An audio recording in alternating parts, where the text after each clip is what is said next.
পঞ্চগড় সীমান্তে বিজিবির কঠোর নজরদারি, পুশিন ও চোরাচালান ঠেকাতে বিশেষ টহল। এনসিবিতে যোগ দিচ্ছেন ওয়ারিয়র্স অব জুলাইয়ের 4,000 সদস্য। পশ্চিমবঙ্গের বিধানসভা ভেঙে দিলেন রাজ্যপাল, মমতা পদ হারালেন মুখ্যমন্ত্রী। বিপিএল এর ফিক্সিং ইস্যুতে ক্রিকেটার সহ 5 জন সাময়িক নিষিদ্ধ। আসসালামু আলাইকুম, রাতের সংবাদে সবাইকে স্বাগত জানিয়ে আমি সাথে আছি মোহাম্মদ মেহেদি হাসান। এতক্ষণ শুনছিলেন সংবাদ শিরোনাম, এবার জানাবো বিস্তারিত। পঞ্চগড় জেলা সীমান্ত এলাকার পুশিন ও অবৈধ অনুপ্রবেশ, মাদক, গরু চোরাচালান সহ বিভিন্ন সীমান্ত অপরাধ প্রতিরোধে কঠোর নজরদারিতে বিশেষ টহল জোরদার করেছেন বর্ডার গার্ড বাংলাদেশ।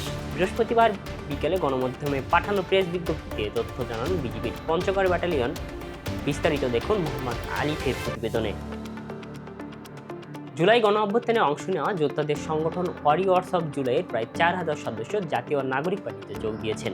সোমবার বিকালে এনসিবির কার্যালয়ে এক অনুষ্ঠানের মাধ্যমে তাদের আনুষ্ঠানিকভাবে দলটিতে অন্তর্ভুক্ত হবেন। এনসিবি এবং ওয়ারিয়র্স অব জুলাইয়ের কেন্দ্রীয় একাধিক নেতা এই তথ্য নিশ্চিত করেছেন।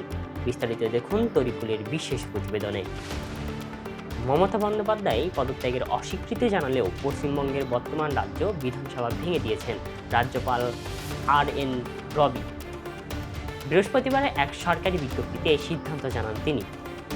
রাজ্যের মুখ্য সচিব দুষ্যন্ত নড়িয়ালা গ্যাজেট নির্দেশিকাটি প্রকাশ করেন। বিস্তারিত দেখুন ডেস্ক রিপোর্টে।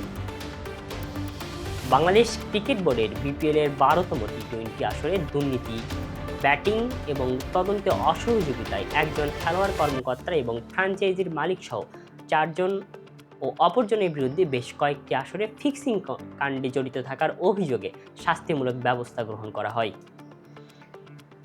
বৃহস্পতিবার এক সংবাদ বিজ্ঞপ্তিতে এসব তথ্য জানিয়েছেন বিসিবি। বিস্তারিত দেখুন ডেস্ক রিপোর্টে। দর্শক, এতক্ষণ সঙ্গে থাকার জন্য ধন্যবাদ। পরবর্তী সংবাদ দেখার আমন্ত্রণ জানিয়ে শেষ করছি আজকের সংবাদ। আসসালামু আলাইকুম।